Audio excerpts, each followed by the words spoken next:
Are still impacted by tariffs. Ahead of the opening bell, we break down how the market impacts your finances and the benefits that we could start seeing soon to put some more money in your pocket. But first, the wait is over. Today is Rockies opening day at Coors Field. We're breaking down everything fans can expect all season, and especially today ahead of first pitch just after 2 p.m. Good morning to you from Coors Field. 30th year at Coors Field. It is an exciting season. This is going to be the one. Our chief meteorologist, Lisa Hidalgo, and Rockies superfan, this is the year. I say it every year, but this is the one. I think this is the one. I think it's lucky number 30 here. So good morning. I'm Nicole Brady, excited to be out here with you all morning. Ahead of opening day, we have a lot to get to, a lot of excitement out here in McGregor Square. It's a party day. It is. And it's a little cold. It's a little chilly too. Yeah, weather-wise, I know we've been kind of anticipating this day, right, all week long. Yes. And I've been watching the forecast actually get worse and worse and worse, but it's still going to be fun out here. There will still be tons of folks. When you take a look at satellite and radar right now, we do have a few flurries actually here in town early on. We've got a better chance so for a little rain and snow to roll through. Yesterday was round 2 this week. We've got another round that's going to roll in this afternoon. Temperature-wise, if you're heading out here this early, probably not. It's just us TV folks out here. Teens, 20s, 30s as you step out the door. It is going to be a cold one. Single digits, in fact, up and through the mountains as well. Denver right now close to freezing. Now take a look at our planner for the hours as we get closer to first pitch. Right around 40 degrees by first pitch. It's going to be chilly, wet. We're expecting more of that rain-snow mix to develop by midday and continue through the game. So actually, I think some of those seats, Nicole, that are under club level, it's good to have those seats this time around because you're protected at least a little bit from it. Yeah, a little bit wet out there today. I was glad it's dry for us. Thanks for bringing me the beanie, though. Oh, well, yeah, she asked me if I had any extra merch or any extra swag. You know I've got an entire closet of purple, yeah. Okay. Yeah, it's necessary this morning. We'll send it back to Wanya and Micah in the studio for now. Painting Denver in purple this morning. Thank you all so much. I love the energy. It's literally electric. Micah Smith joining me here on the desk this morning. A little slick during the morning commute coming into work this morning. It was a little slick, Wanya, and I'll say here in the metro, not seeing a huge impact, but where we are seeing it is up in the mountains. So we do have a crash on US 285. This is near Deer Creek Road. CSP is reporting this one. They're not saying exactly which lanes are impacted, but if you are headed up there, keep that in mind. Now let's get back to your Rockies traffic. Right now, it's pretty quiet out there, but oh boy, is that going to change. Some things you should keep in mind. Blake Street will be closed. Wazee could see some closures as well. 20th Street is open to I-25, but getting closer to 2 p.m., we could start to see traffic stack up there. After the game, I-25 is going to be much busier than normal, so you want to keep that in mind. Plan out your route if you're just trying to get out of there after the Rockies hopefully win.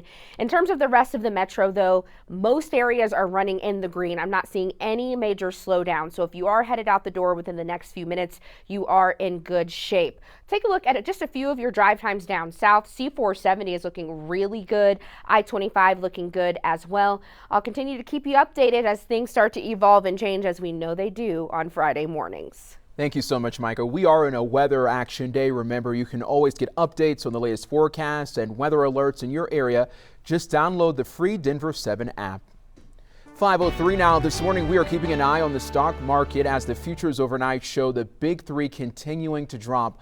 All of this coming after President Donald Trump's announcement of sweeping tariffs this week. These same three stocks closed down yesterday, marking their worst day since June of 2020 during the COVID-19 pandemic. President Donald Trump and his team continue to say that things are moving in the right direction, as JP Morgan now says there's a 60% chance of a recession. This morning, we want to help break down how the market can impact your family's finances. Denver 7 Sam Pena is joining me right now. And Sam, Americans are really starting to see a lot of changes with their 401k. I know I checked mine this morning and it's certainly down a little bit. Well, that's probably not the best idea. Don't look right now. That's what I was told by some of the financial experts that we spoke to. Those tariffs are likely to impact Americans Americans in two ways. As Wanye mentioned, that 401k and also prices. But let's start with the 401k because it's directly tied to the stock market, and you just heard about how the stock market is down right now. Now, what does this mean for you at home? Well, if you're in your 20s, 30s, or 40s and still a ways from retirement, financial experts say that cashing out that 401k, it's not the best plan since you still have plenty of time left to see the stock market rebound. But if you're near retirement or just retired, that 401k could lose a substantial amount of money. Now, our financial experts told us you should be consulting with your individual advisors on what to do next, but that right now the best course of action they see is to stay the course. That call to action is gone. That, like I said before, the yellow light's now a red light. That warning sign's gone from how people feel and how people are worried about to the bond market saying, hey, be careful. Aren't just felt on your long-term investments as well. We're also talking about what you're going to be paying immediately. Economists warn that the tariffs could hit your wallet at the grocery store and local markets, with the most recent estimates saying that it could cost the average American family of four up to $7,200 a year. That tax has to be borne by somebody, and history suggests that it's going to be the American consumer. And we do want to talk about some potential good news that might come out of this. Economists with Morningstar Investments say that the tariffs should only result in a one-off short-term price increase, and that it is possible that the revenue from those tariffs could result in some tax cuts that President Trump promised. Now, Wanye, this does mean that it's possible you could be paying more at the store, but it also means you might be taking home a larger portion of that paycheck. Thank you so much, Sam, for staying on top of this for us. So new this morning, Colorado is joining another lawsuit against the Trump administration, this time challenging the new executive order that would change how federal elections work. That order requires everyone to show proof of citizenship when registering to vote, and also requires all ballots be returned by Election Day in order to be counted. President Trump says it's going to help stop voter fraud. The lawsuit argues it's up to states and Congress to decide how an election is ran, not the president. This is the fourth lawsuit challenging this executive order. Lawmakers in Colorado will get back to work today as we take this live look at the Capitol. The state budget proposal is heading to the House. The Senate passed it 22-11 yesterday. Lawmakers avoided deep cuts to Medicaid and education, but that did mean they had to make some cuts elsewhere. We did make some substantial cuts to transportation. We cut from every department. People will be not everybody will be happy with what we did, and certainly there are some programs that got cut that people wish we hadn't done. The proposed budget fills a $1 billion budget hole, but some lawmakers are worried the state's fiscal situation will get worse in the coming years. You know, everybody talked about pulling off the Band-Aid. Next year it's going to be a tourniquet to stop the bleeding. We are going to actually have to go in and probably cut programs and cut people because, again, won't stop the overspending. The budget now moving to the House. Lawmakers have to pass it before they adjourn next month. Our Denver 7 Investigates team is getting answers after airport shuttles left people stranded for hours at DIA. We told you earlier this week about the long delays impacting passengers trying to take shuttles to car lots last weekend. The airport says the wait times were caused by unexpected sick call-outs by drivers. Investigative reporter Natalie Chuck sat down with the Senior Vice President of Parking and Commercial Transportation for DIA to address those long delays. This is definitely a one-off for this type of operation. Is there any good excuse that something like this should happen? No, I don't believe so, and I agree with the what you've heard. It is unacceptable. I know after I travel, right, we just want to get home, and we delayed their ability to do that, so we will make it right. The airport is offering reimbursements for those who were impacted by these delays, but only for your parking, not any Ubers that you may have had to take to get back to that parking lot. Now to a heads up about parking at the airport so you make your flight on time, right? This week, about 2,500 parking spots in the West Economy lot are going to be closed for repairs. They are repaving and improving drainage and curbs. The lot is expected to reopen in October. Speaking of parking, that's one issue in downtown Denver that is causing debate between local businesses. Some say a lack of parking is bad for business, while others are fighting to get rid of it altogether. Right now, businesses have been able to operate with the COVID-19 pandemic changes of using parking spaces to expand business. Now that the pandemic is over, the city of Denver says it is considering doing away with parking minimums for new developments, but that is a move still months away. I wouldn't suggest parking downtown today anywhere near Coors Field. Certainly RTD will have some options that we'll get to a little bit later in the show. If you can just get out here and walk, it is going to be some great people watching out here in McGregor Square this morning. The party gets started at 9 a.m. today. There's going to be activities, games, a live DJ, all of that starting at 9 a.m. I think some people are starting the party early back there. Here at Coors Field, of course, gates open at 1 o'clock, or at noon, I'm sorry, and then pre-game starts at 1:30. The game itself starting just after 2 with first pitch. Lot to look out for all season. Today on the field, we're watching for starting pitcher Ryan Feltner. He has had a good start to the year. The starters really this year have been pretty good. The bullpen not as much. They've blown the leads in 3 out of 6 games so far. Rockies 1-5 on the season right now. But watch for young catcher Hunter Goodman. He leads the team with 2 home runs and a .333 batting average. We're hoping that young infielder Zeke Tovar and Michael Tolia can get back on track at home. They're both batting under 150 so far. So we're not going to talk a lot about the Rockies record this morning. We're talking about opening day fun, I think. That's what we're focusing on today, Lisa. It is going to be cold. Not the coldest opening day ever? No, we'll talk more about that coming up. But yes, there have been some definitely chilly and very snowy opening days. This is going to be kind of in the middle of that. For those kids, I bet there's a lot of kids that get called out from school today. What do you want to bet? For those that have to go to school today, here's a look at your bus stop planner. We'll all be down here, but you're heading off to school. Early on, we're going to see some 30s, upper 20s to low 30s. A few flurries are possible early on. We're going to get to right around 40 degrees, and a rain-snow mix is going to develop here. Likely by midday. So Nicole, usually right around about midday, we see those temperatures get closer to the high. We'll be at right around 40, a rain snow mix. So we'll have more on what to expect right at first pitch coming up here in just a few minutes. Let's check the traffic situation.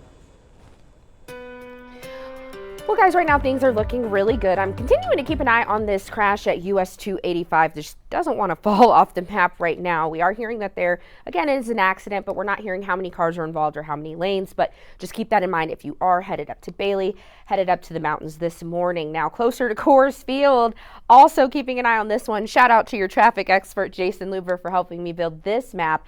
Again, I want you to keep in mind these road closures throughout the day because they can sneak up on you if you're driving through downtown and not going to the game. So Blake Street will be closed. I know Wazee will be impacted as well. 20th Street will be open, but probably moving slow because it is headed to I-25. And again, after the game, I-25 busier than normal. Again, keeping an eye on all of your road closures surrounding Coors Field, as well as all of your traffic throughout the metro, running in the green in most of our major areas like I-25, I-70 at this hour.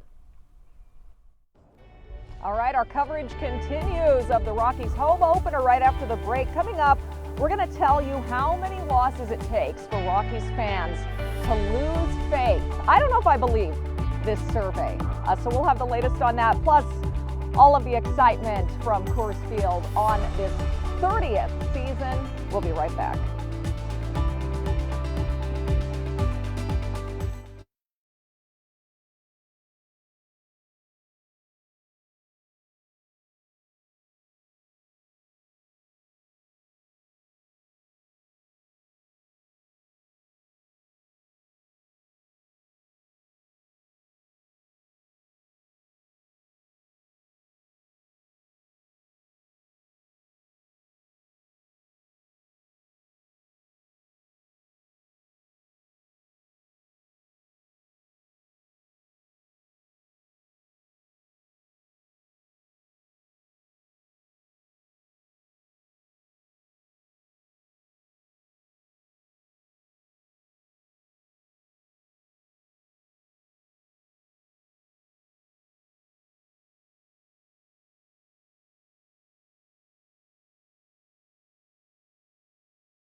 We are live outside Coors Field this morning ahead of the Rockies home opener. We're going to be going inside Coors Field a little later this morning. Looking forward to that. The wind will be a little less chilly for us. It is going to be a chilly opening day, but it's an exciting day. We're hoping that the home field advantage will help the Rockies today. They are coming off a couple of big losses in their first two series against the Tampa Bay Rays first and then the Phillies. They're 1-5 on the season so far. Let's not talk too much about last year, but it was a rough record with 61 wins, 101 losses, beating that 100 mark. So being a Rockies fan, you really have to be loyal here. A sports platform promo guy asked baseball fans how many losses it takes before they start losing faith in their team. Rockies fans were toward the bottom of this list, unfortunately. They reported losing hope after 6 straight losses. So that's just one more loss if we're counting here. We're tied right now with 3 other teams, the Chicago White Sox, the Miami Marlins, and Minnesota Twins.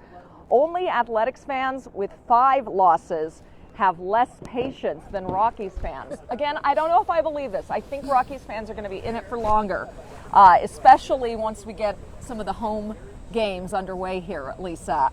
You're a loyal Rockies fan, of course. You're not going to lose hope after 6 losses, No, right? since day one. You know, my family, we've had season tickets since day one, and I just love it. I mean, I love Coors Field. I love the Rocky Dog. I love it all. Yeah. We've got a little flurry activity right now, though, and weather-wise, for those of you diehard fans that are going to be out here today, I'd say just bundle up. I mean, make sure you've got some layers on. It is going to potentially get a little wet, too. We saw, obviously, a round of rain and snow yesterday. We are in for one more round of it here today. So take a look. Early on, a few flurries, mostly cloudy skies, even some areas of fog across the eastern plains. Not much accumulation expected with this round. We could see up to about 2 inches down along the Palmer Divide, but really it's just going to be, again, some wet roads. Highs are going to be at right around 40 degrees as we get closer to first pitch. Much warmer weather, though, in store here as we head into the weekend. You can see on satellite and radar some showers starting to creep in across parts of southeastern Colorado. All is pretty quiet, though, right now, although we do have, again, some of that cloud cover. You can see it from this shot here at Lookout Mountain. Temperatures down to near freezing. Winds out of the north at about 5 to 15 miles per hour. So it's going to make it feel more like teens and 20s right now. In fact, Denver feels like temp of just 25 degrees. So just layer up. Definitely the coldest game we've ever seen. We'll talk more about that coming up. Take a look at Futurecast. And again, within the next few hours, by about midday today is when we're going to start to see some of that rain and snow developing.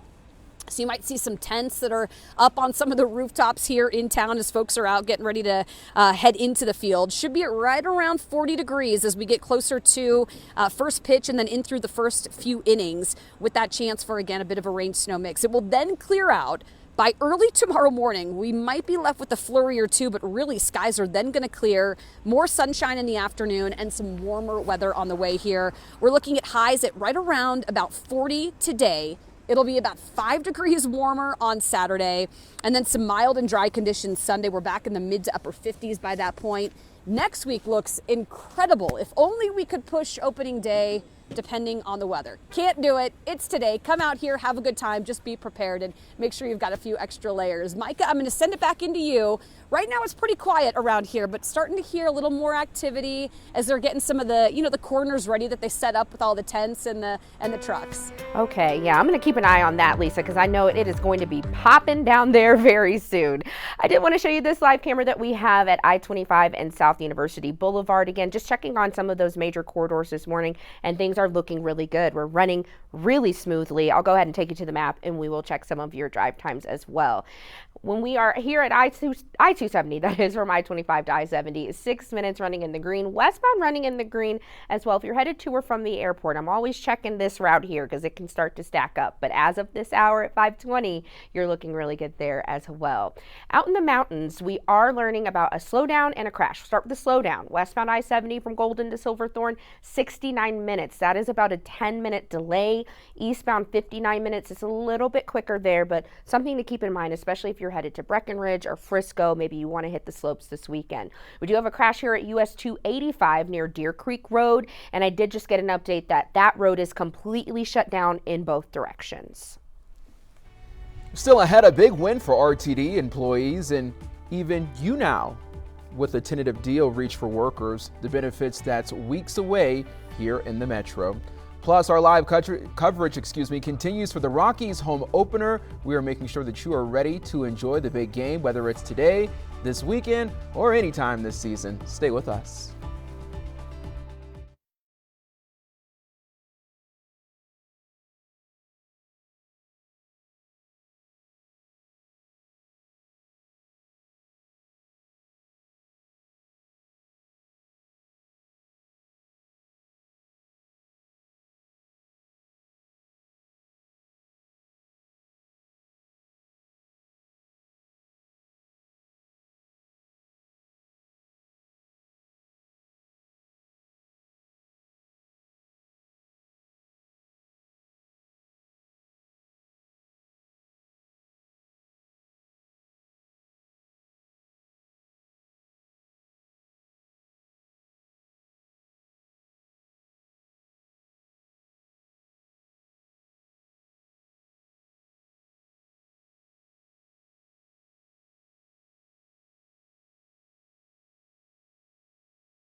Welcome back. It is the 30th home opener here out at Coors Field. The Rockies taking on the Athletics. First pitch at 2:10 today. And if you are still looking for some last-minute tickets, we checked prices. Okay, so they're all the cheap seats right now, right? And they're not that cheap. Ticketmaster's cheapest ticket is $72, but we did check SeatGeek, StubHub, and TickPick, and between the three of those, TickPick had the best deal, a single game price of $40. Few reminders if you are coming out to the ballpark today. There are some rules to follow this season. You're encouraged to arrive at least an hour before game time.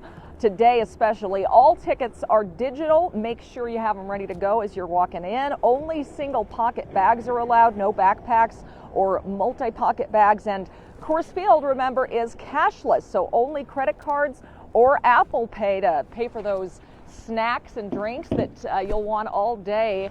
And make sure to bundle up because it is going to be a chilly opening day out here at Coors Field. We'll have another check at the weather coming up at 5:30, plus some ways that you'll notice safety changes here downtown if you're coming out today. Stay with us here on Denver 7. Go Rockies!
All right, let me just pull it up real quick. All right, let's have a talk in 3, 2, 1. Now on Denver 7 News at 6:30, the U.S. stock market taking a historic hit after the announcement of new tariffs. We're live in Washington, D.C. with how President Donald Trump is responding this morning. Plus, a possible solution to the cost of housing here in Denver. We'll show you how a new program giving Coloradans the tools. Plus, a possible solution to the cost of housing in Denver. We'll show you how a new program is giving Coloradans the tools they need to afford their homes.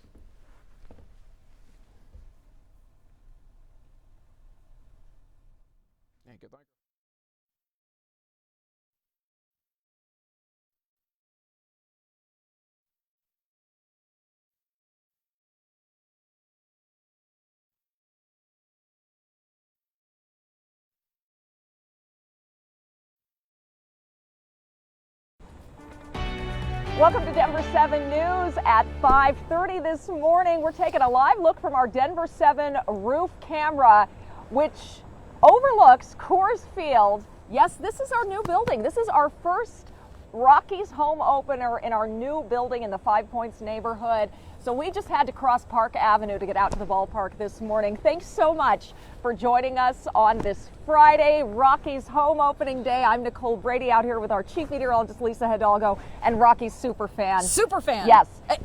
It is nice how close it is. It took us seconds to get here, so we're going to be around all the fun for the entire season. Yeah, it's going to be great. This is going to be a big party out here all morning, and we're going to be telling you all about it. It is going to be cold, though.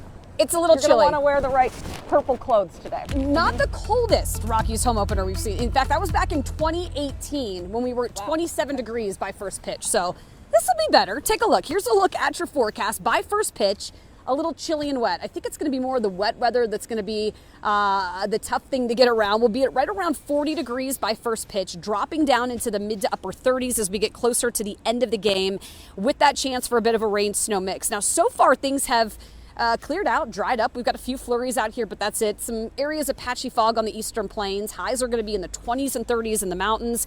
If you're heading up to the high country, it's also going to be a busy weekend up in the mountains due to this being the last weekend for some ski resorts for the season. Take a look at our snowfall forecast. I think if we get any accumulation, it's going to likely be closer to the Palmer Divide, again, south side of town, where we could get up to about 2 inches. That would be by tonight. Once this clears out, though, we are in for some much warmer weather. We'll talk about that coming up. All right, let's get a check of the traffic. Right now, not too bad. It's going to get busy out here, though. In the metro, things are pretty quiet, but Lisa mentioned it's going to get busy up in the high country. That's actually where we're seeing it get pretty busy in terms of traffic this morning. In the metro, things are running in the green, but I am keeping an eye on this slowdown here, westbound I-70 from Golden to Silverthorne, 63 minutes. That's an improvement from the last time we checked in, but still something to keep on your radar. Eastbound, 59 minutes, and we do have a crash here at US 285. I'm hearing this road is completely shut down near Deer Creek Road, and that is due to an accident. So I'll keep you updated on that. Now back closer to where Nicole and Lisa are this morning. Rockies at Coors Field looking really good this morning, but a couple things to keep in mind. Blake Street will be closed, and this also 20th Street will be open. However, you might see some slowdowns as traffic starts to pick up and folks start to arrive to start celebrating the Rockies there. 20th Street will be open to I-25.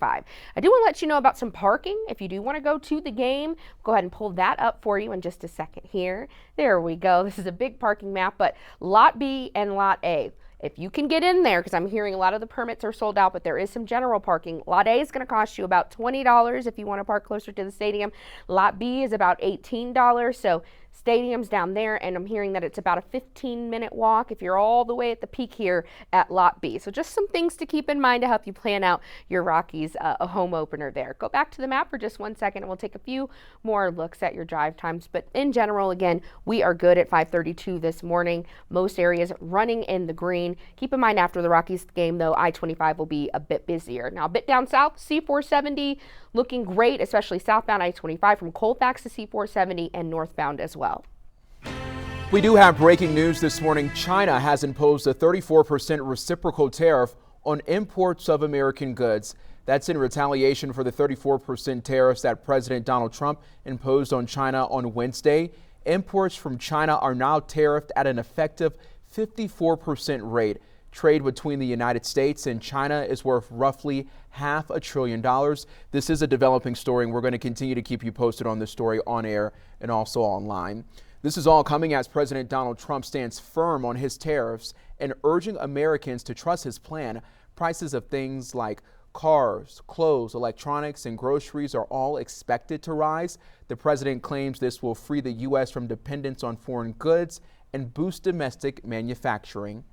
This morning, we are watching two things dealing with the economy. The first is the March jobs report set to be released today. A different report from payroll firm ADP shows the private sector added around 155,000 jobs last month. That's much higher than economists were expecting, but ADP's data doesn't always correlate with the official jobs report that is coming out today.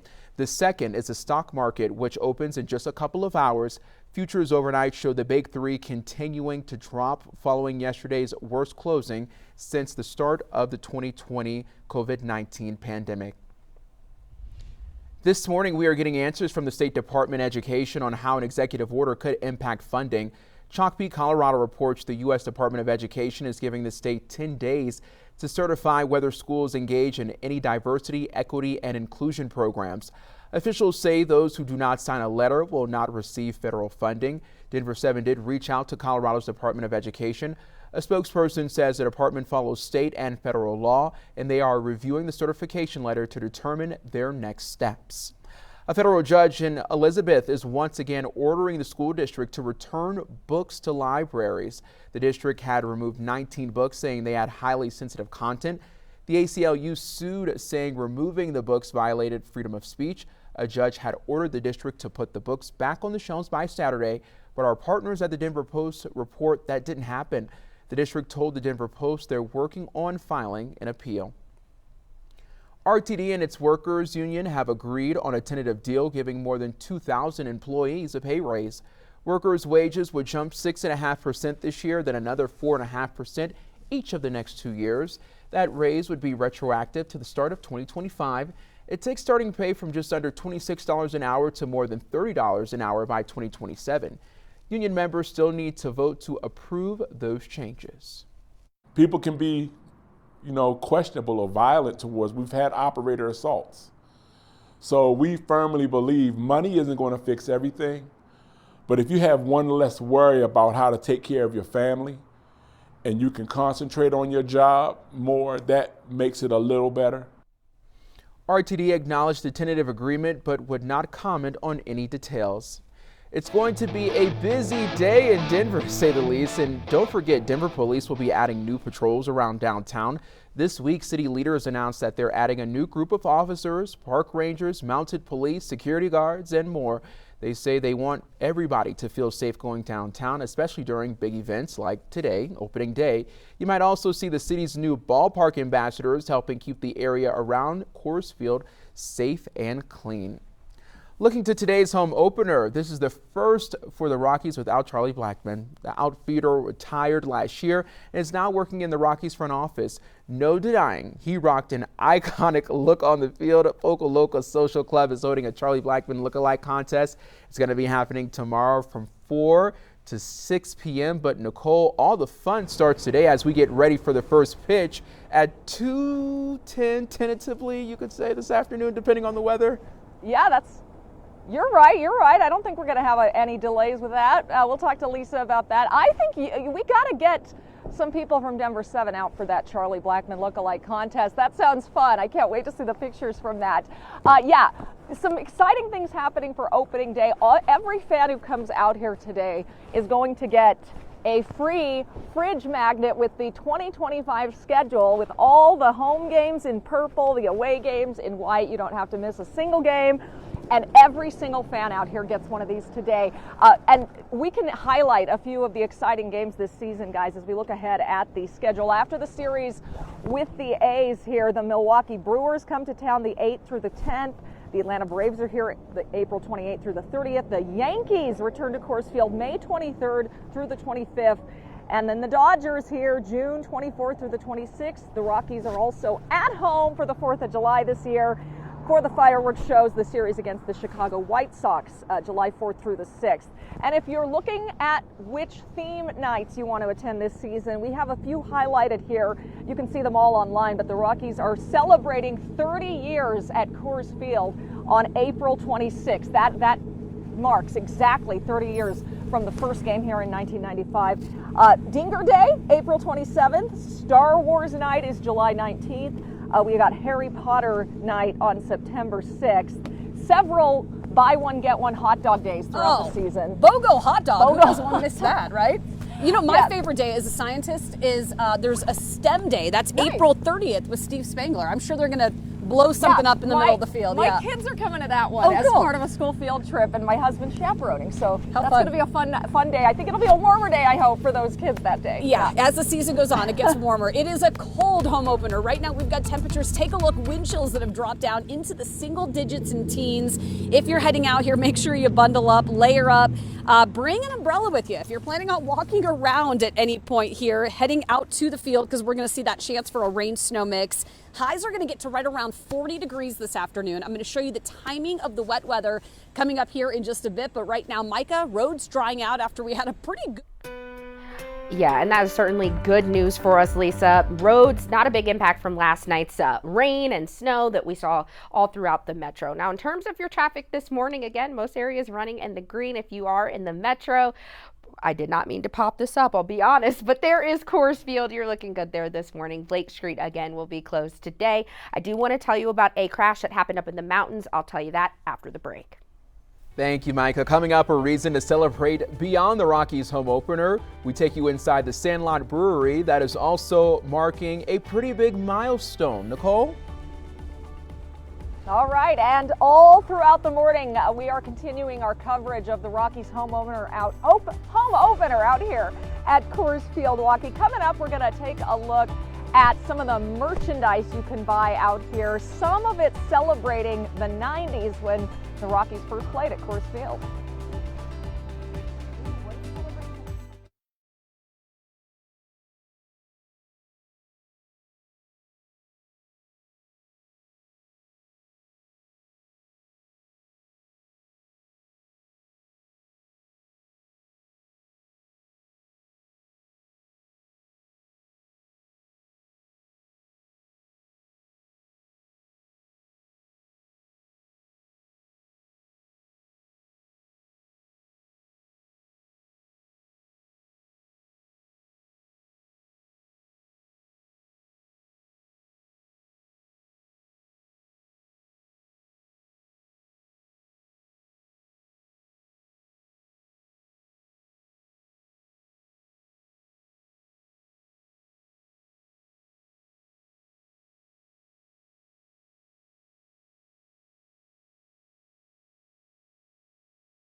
welcome back. Hey, welcome back, everyone. We are just hours away from first pitch of the season here at Coors Field. The Rockies home opener getting underway.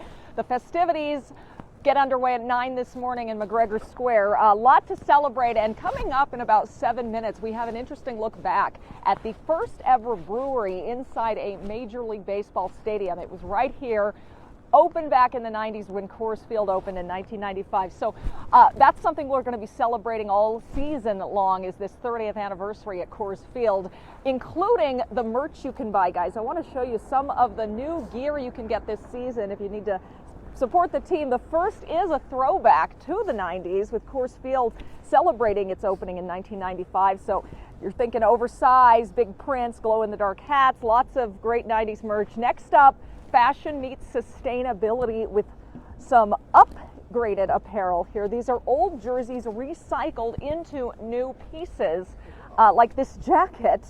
And then Lisa, this one, we've got to get you one of these. This bedazzled purple Rockies jacket. That thing is screaming. That thing will look Lisa so Hidalgo. good on you. Yeah, it really is. I mean, you already have enough, as if you needed more Rockies gear. You lent me this beanie. I know, yeah. Nicole asked me, do you have anything I could wear on Friday? I was like, do I? Let me tell you. These are some of my favorites from back over the years. I do like a little bling, a little gold, a little sequence. This one's fun. I also have a really cool Chuck Nasty hat, which is cool. It says Nasty on it. It was a fun one. It is going to be a cold. Grab all your purple gear. Wear it out here today because it is a chilly home opener. Right now we're seeing a few flurries. We had some heavier rain and snow yesterday. In fact, down along I-25 and about Hamden, a good burst of it yesterday. Things have now cleared out, and you're going to find some drier conditions this morning. A few flurries, some fog out east. We have one more round, though, of rain and snow before we finally start to see a warmer, drier pattern settle in. Not much accumulation expected here today. I'll show you that here in just a minute. We could get up to about 2 inches down along the Palmer Divide, but things are going to start to warm up. It'll be 40 Saturday, but then 50s by Sunday. Here's that look over the Mile High City this morning. You can see, and as soon as that sun does rise, we're going to start to see that coat of snow that's on the ground after this most recent round. From Lookout Mountain, foggy skies out to the eastern plains. Early on, we'll start to see a rain-snow mix develop, it looks like, by late morning. So between about 10 and 11 as things get going here downtown and it starts to get busier. Temperatures will be in the upper 30s by that point. Looks like we'll briefly hit a high of about 40 degrees during the game with that chance of a mix. And then skies will gradually start to clear out overnight tonight. 20s and 30s early tomorrow morning. More sunshine in store on Saturday, so things will quickly clear out. And when you look at that snowfall forecast, right here in town, not much. Roads will mainly just be wet. As you get west of the city and up into the mountains, up and through parts of Summit County, parts of Boulder and Jefferson County, you're going to likely see about 3 to 6 inches there, again, in addition to what you've already seen. That'll be by early tomorrow morning. So your mountain forecast, for those of you heading up for those last few runs of the season, 20s. Lingering snow showers, that'll then clear up. Then we're in the 30s on Sunday. So today, just due to the fact that we're going to have so many people outside down here around Coors Field, we are under a Denver 7 weather action day. Once this moves out, I mean, that Super 7 day it's super. We'll be well into the 60s and 70s, Micah, next week, much warmer weather. A lot more coming to you. We're live here from Coors Field. In fact, Nicole and I are going to pack up all of our junk, including my cup of coffee that's now turned ice cold, and we're going to head into the stadium coming up at 6 o'clock. I'm hoping it's a little bit warmer in the stadium, but I have a feeling it may not be. I'm sorry, Lisa and Nicole. Here's a live look at I-70 near Havana. Traffic has really started to pick up there, but the good news is it is flowing smoothly, so nothing to worry about if you're headed out the door and headed in this direction. I'll take you to the map. All areas are really running in the green in the Denver metro right now. I'm seeing drive times between 5 and 15 minutes on our major roadways here. Eastbound I-270 from I-25 to I-70.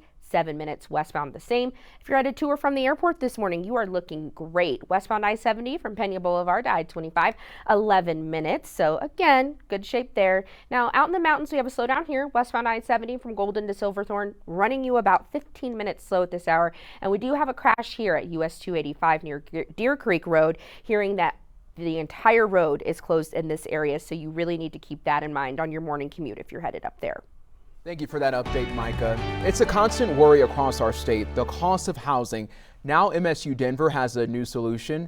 an accredited class teaching people about affordable housing.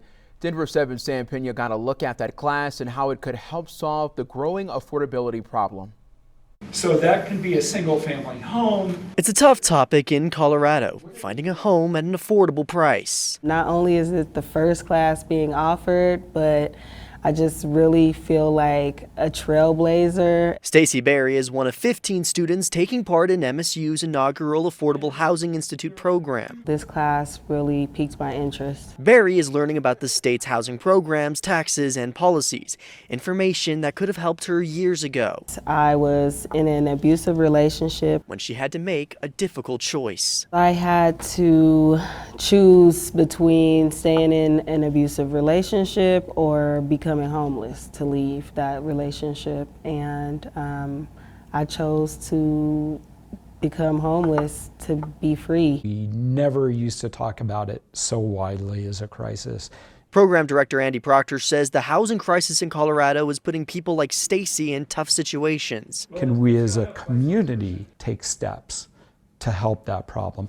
I think the answer is yes. The class not only teaches students how to find affordable housing, but how to work in the field and create more affordability in the state. I think that's a really difficult problem to solve, and we're creating a workforce that will help solve it. Stacy plans to be part of the solution through her own nonprofit. My dream is to be able to help other women that are wanting to leave those relationships. For those who feel like they can't help themselves. I needed somebody like me.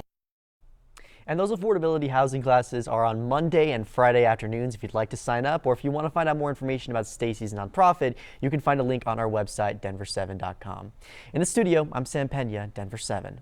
Excellent resource. Coloradans will soon have access to an enormous new sports complex. It's called Zebulon, and it will have facilities for 7 different sports, but some say it misses the mark. Denver 7 spoke with some Douglas County residents who brought up concerns about the project location in Sterling Ranch and the amenities. Amazing project, love it, jealous of it actually, but it just isn't a good solution for what we've got going. A number of messages that I was receiving from families of teams that I help support going, you're kidding me, still no pool, still no pool. I'm like, I know, I'm still working on it. Denver 7 did take those concerns to the Douglas County Commissioner Abe Layden, who says officials are having conversations with other areas which do have pools. There is a way for the community to learn more and voice their opinion. A live town hall is scheduled for April the 14th at the Phillips Mill building. We've been talking about the Rockies home opener all morning, but we want to give some attention to the Sandlot Brewery at Coors Field. It is also celebrating a special milestone, serving fans for 30 years. It was the first brewery inside an MLB stadium and one of downtown Denver's first craft breweries. Denver 7's Landon Have takes us through the storied history. A ball game at Coors Field is a great place to grab a beer and a slice of history in the process. As the downtown stadium turns 30 this year, so does the Sandlot Brewery. Now it's the tagline of brewed in a ballpark. The first brewery to be located inside a Major League ballpark and the Coors Brewing Company's first craft spot. You know, it's Pete Coors' idea. He wanted a brewery in a baseball stadium. The Sandlot operates in an old warehouse that became the right field corner of Coors Field near 22nd and Blake. It's the birthplace of what is now Blue Moon, which was originally called the Belly Slide Wit. It's hauled in more than 50 awards for its beers. We've been supplying good beers for 30 years. But its legacy is in its history as one of downtown Denver's first craft breweries. It opened in 1995 when only a few dozen breweries were operating in the state. It really is the precipice of starting as a craft brewery and introducing that culture into Colorado, and it has grown so much from there. And so I do think that idea of a small scale brewery and a craft beer that is different than light lagers really started in this location. Now, the Sandlot brews beer year-round, but it's only open for visitors during Rockies home games, making a stop here a uniquely Colorado experience as the brewery marks its 30th opening day. It's such a wonderful part of the Denver and Colorado culture, opening day and getting to come, and the fact that you can come to this ballpark and have a craft lager fresh from the taps is a very special thing. At Coors Field in downtown Denver, for Denver 7, I'm Landon Hoff. 5:53, you're watching Denver 7 News. Be sure to stay with us.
Welcome back. Colorado leaders are teaming up to help 47,000 people across our state save some money. Make sure to keep an eye out for some mail. Letters are already being sent out to those eligible for certain state and federal tax credits they may not know exist. Some of those include the Colorado Child Tax Credit, which gives families up to $1,200 per child younger than 6. There's also the Colorado Earned Income Tax Credit and the Family Affordability Tax Credit. A Denver after-school program is spicing up kids' lives and teaching them something maybe some of us wish we could have learned at that age. Slow Food Denver, a nonprofit committed to creating change in the local food system and connecting people with where food comes from. Their youth education program, Seed to Plate, seeks to inspire students to develop healthy, lifelong eating habits, something Dan Hayward encourages during his lessons. I think helping, especially with kids, to broaden their understanding of food and culture is just a real great benefit for them. If you know how to feed yourself and cook for yourself, then it's something that you take with you your whole life. Slow Food Denver is always looking for more volunteers and instructors. If you scan the QR code, it will take you to our website where you can learn more and learn out how you can help out. Here at Denver 7, we love dogs. Even the hardest working pups deserve a treat, right? Boulder Police shared this video of Canine Astro celebrating her big win after passing the Colorado Police Canine Association certification yesterday morning.